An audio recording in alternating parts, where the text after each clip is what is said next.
Bienvenue sur Indépendante et Authentique, le podcast pour booster ton état d'esprit et ton entreprise. Je suis Pêche et j'accompagne les entrepreneurs à croire en elles, à développer leur activité et à garder un état d'esprit positif et motivé. Chaque mercredi, je te partage des conseils autour de l'entrepreneuriat, une réflexion de développement personnel ou encore l'interview d'une femme inspirante qui te partagera sa vision de la vie et de l'entrepreneuriat. Et aujourd'hui, comme tu l'as vu dans le titre, on va parler du syndrome de l'imposteur. En tout cas, ce qu'on appelle le syndrome de l'imposteur et qui, je sais, est une thématique vue, revue et re-revue dans tous les sens, à toutes les sauces. Et justement, j'ai envie d'y apporter aujourd'hui une vision différente. Parce qu'on a beau le voir partout, en parler partout, et mine de rien, tout le monde en souffre encore. En tout cas, c'est ce que je vois, c'est ce que je ressens aussi parfois personnellement, qu'on soit honnête. Et surtout, c'est ce que je vois chez toutes mes coachées, que ce soit des personnes qui veulent se lancer dans l'entrepreneuriat, des personnes qui sont lancées depuis quelques mois, et même chez les personnes qui sont lancées depuis 2, 4, 5, 10 ans aussi, que j'accompagne plus personnellement, et souvent ça se voit un peu moins, en tout cas ça se devine un peu moins, et pourtant c'est là. Et aujourd'hui, on va donc voir ensemble pourquoi c'est encore là, pourquoi est-ce que ça reste, et surtout, comment s'en défaire, comment gagner en estime de soi, en confiance en soi, pour pouvoir enfin apporter tout ce que tu as en toi, tout ce que tu es déjà, et sortir de ces pensées de comparaison, de minimisation et de doutes constants qui t'empêchent de passer à l'action. Je vais pas m'étaler 10 000 ans sur ce que c'est que le syndrome de l'imposteur. Je pense que tu en as déjà entendu parler. Si c'est pas le cas, je t'invite vraiment à te renseigner là-dessus, notamment si tu doutes constamment de ce que tu fais, si tu as l'impression de jamais faire assez, de jamais être assez, de jamais savoir assez, de ne pas avoir assez de formation, par exemple. Mais en gros, pour résumer, le syndrome de l'imposteur, c'est une imposture de perception de soi et de l'extérieur. C'est-à-dire qu'on se voit soi et on voit le monde, les autres, avec un filtre de valorisation des autres et un filtre de dévalorisation de soi-même. Et du coup, on a relativement constamment peur de mal faire, d'être nul. Notre attention, elle est portée sur ce qu'il faut faire pour paraître intelligent, pour bien dire, pour être une bonne personne, pour ne pas se planter, par exemple. Sauf que on va le voir tout au long de cet épisode, ce qui compte réellement, c'est pas tant d'exposer ta science et de montrer à quel point tu es un ou une experte sur le sujet. Ce qui compte, c'est d'apporter quelque chose aux gens, d'apporter quelque chose peut-être qu'ils sont venus chercher par rapport à leurs attentes, à leurs besoins. Et ce qui compte surtout, c'est l'élan du cœur. C'est cet élan, c'est cette envie de transmettre sur laquelle il faut se concentrer, sur ce que tu as envie de donner en fait, sur ce que l'autre va recevoir, plutôt que sur toi, sur ton petit nombril, parce qu'on va être honnête, c'est ça. Le syndrome de l'imposteur, c'est être focalisé sur ses peurs à soi, au lieu de regarder, d'observer et d'assumer toute la valeur qu'on peut partager.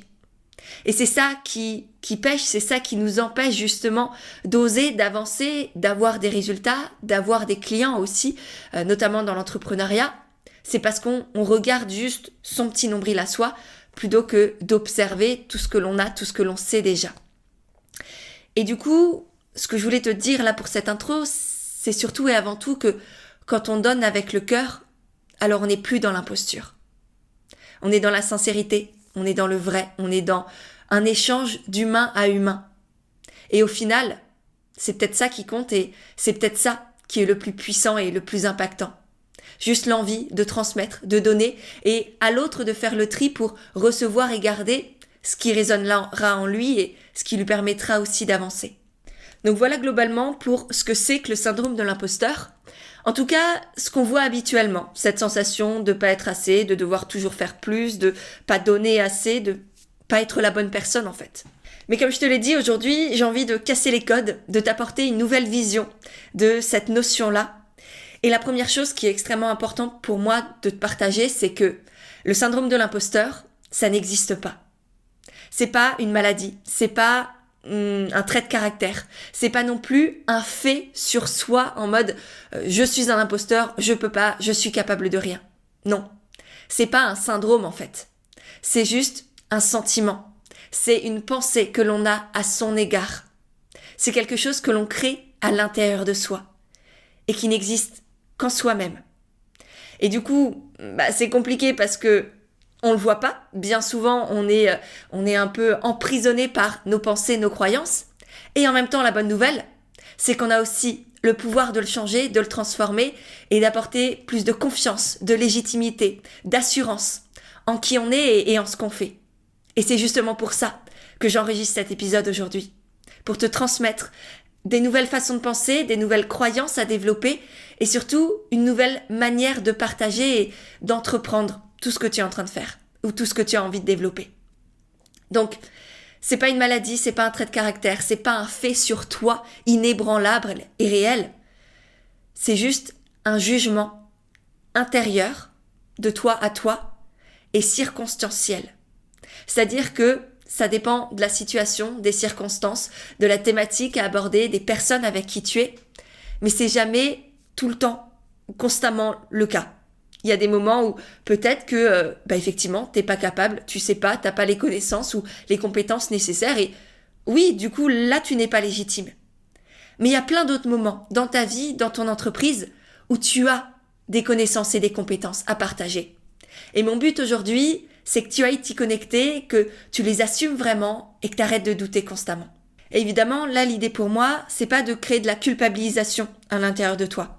Le syndrome de l'imposteur, en tout cas, ce qu'on appelle, et je vais garder ce terme-là, même si, comme je te l'ai dit, c'est pas un syndrome, mais le sentiment d'imposture, voilà, on va prendre ce terme-là, le sentiment d'imposture, il est en toi, tu l'as laissé entrer, on va dire, t'as accepté d'avoir cette croyance-là, mais néanmoins, toute notre société nous pousse à avoir ce sentiment-là parce que, comme j'ai dit dans plusieurs podcasts déjà, c'est valorisé aujourd'hui, malheureusement, de se dévaloriser. C'est facile de douter de soi, de se minimiser, de dire « Ah, mais je sais pas, mais je suis pas fière de moi », parce qu'on évite les critiques, parce qu'on évite le jugement, parce que on a l'impression d'être une meilleure personne en doutant de soi, qu'on prend pas de risques, on est sûr de pas être jugé par l'autre, pas paraître orgueilleux non plus. Donc forcément, c'est facile de se dévaloriser, de se minimiser. On est éduqué comme ça à l'école. On est dans la comparaison constante au niveau des notes. Pareil souvent dans certaines familles, entre amis, etc. Donc on passe notre vie, ou en tout cas notre jeunesse, on va dire, à se comparer aux autres. Et du coup forcément, on garde aussi ces réflexes-là, ces habitudes de se comparer aux autres, de voir tout ce qu'ils ont de plus que nous d'une certaine manière, sans voir tout ce que nous on a en plus que non pas. Et tu vas voir que c'est pas si compliqué d'aller se connecter à tout ça et mon but encore une fois c'est que tu en prennes conscience à la fin de cet épisode-là. Et la première chose pour te libérer de ce sentiment de ne pas être à ta place, de ne pas être assez, de ne pas faire assez, ça va être de comprendre pourquoi ça s'est développé en toi, qu'est-ce qui fait que tu ressens cette illégitimité-là. Et pour ça, on va voir d'abord qu'est-ce que c'est pas que le syndrome de l'imposteur. Ce sentiment d'imposture, il se développe pas à cause d'un manque de formation. Bien souvent, en tout cas dans 90% des cas, c'est même le contraire. C'est ce qu'on appelle l'effet Dunning-Kruger, c'est-à-dire que plus on va développer des connaissances dans un certain domaine, plus on va avoir le sentiment d'imposture aussi qui va se développer parce qu'on va se rendre compte de tout ce que l'on ne sait pas. Et cet effet de Dunning-Kruger, en résumé, c'est le fait de sous-estimer ses compétences quand on est compétent et de surestimer ses compétences quand on est incompétent. Parce qu'en fait, au départ, quand on découvre un nouveau domaine et qu'on commence à apprendre dessus, on va très vite avoir des déclics et l'impression de tout savoir, qu'on a très vite fait le tour du domaine et qu'on est hyper compétent. Et puis, au fur et à mesure, on se rend compte qu'il y a plein de choses qu'on ne sait pas encore. On a très vite conscience qu'on a encore une montagne de connaissances, de compétences à découvrir, à développer. Et c'est à ce moment-là qu'on se dit, qu'on se raconte qu'on est incompétent, alors qu'en réalité, on a déjà, du coup, accumulé énormément de connaissances et de compétences. Mais au lieu de les voir, on se focalise sur tout ce qu'on n'a pas, tout ce qu'on ne sait pas encore. Et c'est là où le sentiment d'imposture se développe, alors qu'en réalité, on a déjà une certaine forme de légitimité. Donc ça, c'est pour la première grande cause de sentiment d'imposture, c'est pas une question de manque de formation, de manque de connaissances, bien souvent, en tout cas dans la plupart des cas, c'est un biais cognitif. J'ai fait d'ailleurs tout un podcast sur les biais cognitifs. Il y en a plein d'autres. L'effet Dunning-Kruger, c'en est un parmi des dizaines et des dizaines. Donc si c'est quelque chose que tu veux apprendre à découvrir, à comprendre, pour éviter justement que ton cerveau ne te mente, ne te trahisse ou ne te manipule, parce que c'est ça, notre cerveau, mine de rien, nous manipule, pour en avoir conscience, je t'invite à écouter cet ancien épisode de podcast que tu auras dans les liens de la barre d'infos pour aller l'écouter juste après celui-ci. Donc voilà, première chose, c'est pas un manque de formation. La deuxième chose, le sentiment d'incompétence, c'est pas un problème de personnalité. C'est pas parce que tu es timide, c'est pas parce que tu es introverti, c'est pas parce que tu es sensible, par exemple, que tu vas être incompétent ou que tu ne peux pas devenir compétent. Et je sais que ça fait mal à entendre, mais bien souvent, on fait de notre personnalité une excuse pour ne pas avancer, et du coup, personne ne peut rien nous dire parce qu'on l'a lié à notre identité. On dit « je suis timide, je suis introverti, je suis sensible, et du coup, je peux pas ça, je suis pas capable de ceci, ou je pourrai jamais cela ». Et c'est là le plus grand biais, le plus grand danger aussi, c'est qu'on se crée nos propres prisons, et c'est à nous de faire en sorte de nous en sortir. Et ça fait mal de prendre ces responsabilités-là. Mais néanmoins, c'est nécessaire et c'est la seule manière d'avancer, de connecter à tout ce que l'on a déjà, tout ce que l'on est déjà, de voir sa lumière singulière, de l'assumer, de la revendiquer et de l'incarner dans notre activité. Donc je t'invite vraiment à prendre du recul sur tes pensées et notamment sur tous les « je suis ceci » ou « je suis cela » que tu te dis. Est-ce que tu as fait de ton identité, de ta personnalité, une excuse, un blocage, un problème pour ne pas y arriver? Si c'est le cas, si c'est ça qui crée un sentiment d'illégitimité chez toi, je t'invite à déposer ces croyances-là. J'ai fait aussi un épisode de podcast sur le fait de transformer des croyances entre guillemets limitantes en des croyances créatrices. Je te le mettrai aussi en lien dans les notes de l'épisode pour que tu puisses l'écouter si tu sens que tu as des blocages, des croyances, des pensées qui t'empêchent d'avancer. Il est temps de les dépasser. Maintenant que je t'ai dit ce que le syndrome de l'imposteur, ce n'était pas, donc ni un manque de formation, ni un problème de personnalité, pourquoi est-ce qu'on se trimballe tous ce fichu sentiment d'imposture? La première raison, pour moi, ça va être parce qu'on joue un personnage au lieu d'être soi. On se demande constamment qu'est-ce qu'on doit faire, qu'est-ce qu'on doit être, comment on doit réagir pour bien faire, pour plaire, pour être valorisé. Et du coup, forcément, on joue à un jeu, on joue à un rôle, et on n'est pas vraiment nous. Donc ce sentiment d'imposteur, il est là parce qu'on est effectivement un imposteur. On n'est pas vraiment soi, on porte un masque constamment, on endosse un rôle, ce qui crée nécessairement ce sentiment de ne pas être soi, de ne pas être à sa place et d'être un imposteur. Parce que oui, effectivement, on en est un. Et donc au final, tu n'es un imposteur que si tu veux faire croire aux gens autre chose que ce que tu n'es vraiment. La deuxième cause du sentiment d'imposture, c'est qu'on va jouer au sauveur. On va tout mettre sur nos épaules, le résultat de nos clients, les objectifs qu'ils vont atteindre, les bénéfices qu'ils vont recevoir grâce à tes offres. Sauf qu'en faisant ça, on met complètement de côté la notion de co-responsabilité. Et cette notion de co-responsabilité, elle est pourtant essentielle, et encore plus dans les métiers du service et de l'accompagnement. Parce qu'on n'est pas les seuls à porter le résultat, à déterminer si la personne qu'on accompagne va atteindre ou non ses objectifs à la fin ou ce qu'elle souhaite faire. Ton ou ta cliente est tout autant responsable que toi de ce qui va se passer au final. Alors que si tu te racontes que c'est à toi de faire en sorte qu'elle y arrive, forcément tu as un sentiment d'imposture parce que tu n'as pas ce pouvoir-là. Tu es en train de jouer au sauveur, tu es du coup aussi en train de victimiser, d'infantiliser ton ou ta cliente, et tu es en train d'essayer de lui promettre des choses que tu ne peux pas tenir. Et au fond de toi, tu le sais. Tu sais que tu peux pas lui promettre, par exemple, si tu es naturopathe, de plus du tout avoir de maux de ventre ou de ne plus du tout être stressé. Parce que c'est pas de ta responsabilité. C'est pas de ton pouvoir t'as pas une baguette magique. Et donc tant que tu te prendras pour un super-héros, t'auras ce sentiment d'imposteur-là. Et c'est lié aussi avec les promesses inatteignables du coup que tu peux mettre en avant, que tu peux mettre dans tes offres, sur tes pages de vente, etc.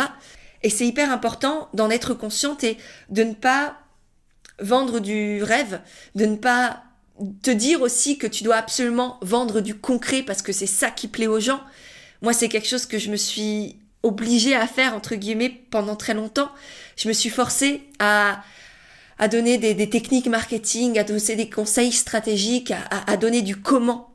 Sauf que moi, c'est pas ça qui me fait vibrer. C'est pas ça, la puissance que je peux apporter. C'est beaucoup plus profond que ça, entre guillemets. Moi, ce que j'aime, c'est permettre aux gens de se reconnecter à eux-mêmes, de prendre conscience de l'immensité, de la simplicité de qui ils sont, connectés à leur lumière singulière, déposer les poids, déposer les croyances, déposer les injonctions, pour être vraiment pleinement eux-mêmes et l'incarner dans une activité qui à la fois leur ressemble, leur permet de vivre dans tous les sens du terme et de contribuer à plus grand en même temps. C'est ça qui me fait vibrer, c'est pas d'apporter des stratégies, des techniques de comment réussir sur Instagram. Et pourtant, je me suis forcée pendant longtemps à vendre ça parce que je me disais que c'était ça que les gens voulaient. Et à ce moment-là, je me sentais une imposteur aussi parce qu'en fait, c'était pas moi et c'était pas ce qui me faisait vibrer et du coup, je le faisais bien moins bien que d'autres personnes. Alors qu'aujourd'hui, en étant vraiment dans la conscience de qui je suis, de ma puissance, et en sachant en même temps tout ce que je ne peux pas, tout ce que je suis pas capable de faire, et là, je me sens à ma place, je me sens légitime, j'ai confiance en ce que je fais, j'ai confiance en qui je suis. Et c'est ça qui change tout quand on arrête de se forcer à vendre des choses ou de promettre des choses qu'on ne peut pas vraiment réaliser parce qu'on n'a pas le pouvoir total là-dessus. Ça fait du bien en fait. Et c'est là où ce sentiment de légitimité peut aussi se développer. Et pour finir, la troisième grande cause du sentiment d'imposture, c'est la comparaison, dont je t'ai déjà parlé. C'est quand on se dit qu'on devrait apporter la même chose que les autres apportent aussi, sans voir tout ce qu'on apporte et que les autres n'apportent pas. Parce que les gens ont besoin de toi, mais de la vraie toi. Pas de la toi qui fait semblant de savoir ou de faire ce que les autres font aussi. La toi qui assume sa singularité, qui assume sa puissance, qui a conscience de sa lumière singulière, de cette énergie, de sa personnalité et qui apporte ce petit truc en plus. Au lieu d'essayer de copier ce que les autres proposent déjà parce que justement, ils le proposent déjà, donc ça sert à rien de faire la même chose. Fais du toi. Être toi, faire du toi, ce sera toujours le meilleur choix. Et c'est à partir de ce moment-là où tu seras fier de justement cette part unique que tu peux apporter et que tu sortiras de ces peurs, de ce nombril-là que tu regardes constamment. Je te dis ça en toute bienveillance, hein. Je sais que ça peut paraître hyper violent. Voilà, mais c'est aussi qui je suis. Parfois, c'est nécessaire d'être un peu secoué, mais sache que c'est toujours rempli d'amour. Mais voilà, au moment en fait où tu prends conscience que c'est de ton devoir de partager, d'apporter aux autres tout ce que tu sais, tout ce que tu es, parce que personne d'autre que toi ne peut le faire, là, tu vas avoir de l'impact, tu vas pouvoir gagner en estime de toi et en confiance en toi. Et donc au final, ce sentiment d'imposture, cette illégitimité que tu ressens, elle n'est pas due à qui tu es, elle n'est pas due à ce que tu sais, elle vient de ce que tu te racontes à ton sujet. Et le but, ça va vraiment être d'avoir conscience de justement tout ce que tu portes à l'intérieur de toi, tout ce que tu as, tout ce que tu es déjà, et d'oser le partager, d'assumer que oui, ça a de la valeur, de voir que les autres ont énormément, savent énormément, mais que toi aussi, t'as des trucs en plus, que eux n'ont pas. Et c'est ce plus-là qu'il est de ton devoir de transmettre, de partager, d'offrir à travers des offres et des services pour contribuer, pour avancer, pour aider les gens, aider toutes ces personnes qui ont besoin de ça, qui ont besoin de toi.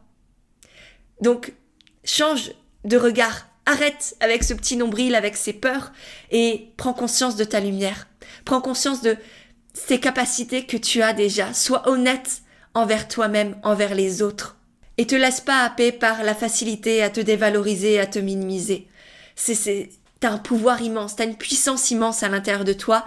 Et oui, ça nécessite évidemment de, entre guillemets, travailler sur soi, de faire ce cheminement intérieur, de se poser des questions et pour prendre conscience de ta singularité, de ta puissance, de ta lumière.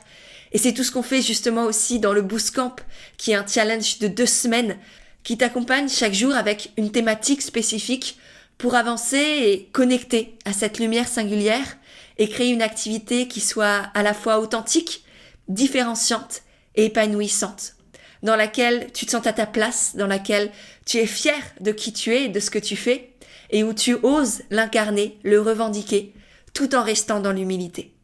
Donc si ça te parle, je te mettrai aussi le lien du Boost Camp dans les notes de l'épisode pour que tu puisses aller le découvrir. Et vraiment, c'est un magnifique cadeau à s'offrir qui va vraiment aller toucher en profondeur à l'intérieur de toi et en même temps te permettre de partager ta valeur à l'extérieur. Donc voilà, j'espère que ce podcast sur le syndrome de l'imposteur t'a plu, que cette nouvelle vision aussi t'a permis de prendre du recul et t'inspirera pour t'autoriser à voir toute la beauté, la puissance que tu as déjà en toi et à la partager parce qu'on en a besoin, le monde en a besoin. Donc voilà, si cet épisode t'a effectivement touché, a résonné en toi, pense à le partager. C'est vraiment à la fois la meilleure manière de me soutenir et en même temps la meilleure manière d'aider toutes ces personnes qui, comme toi, sont dans le doute, dans le sentiment d'illégitimité et qui, pourtant, ont tellement de choses à partager. Donc voilà, ce serait vraiment très beau, très fort que tu me soutiennes de cette manière-là. Le plus simple, c'est de le partager soit à tes amis, soit par email ou encore sur Instagram, en story par exemple. Si tu le fais, pense à me taguer pour que je puisse te voir et te remercier. Pense aussi à regarder les notes de l'épisode pour retrouver toutes les ressources dont j'ai parlé, notamment sur les biais cognitifs, les croyances limitantes et voilà, tout un tas d'autres ressources qui pourront être très utiles autour de ce problème de légitimité et d'estime de soi, de confiance en soi. Et puis sur ce, moi je te dis à mercredi prochain pour un nouvel épisode d'Indépendante et Authentique.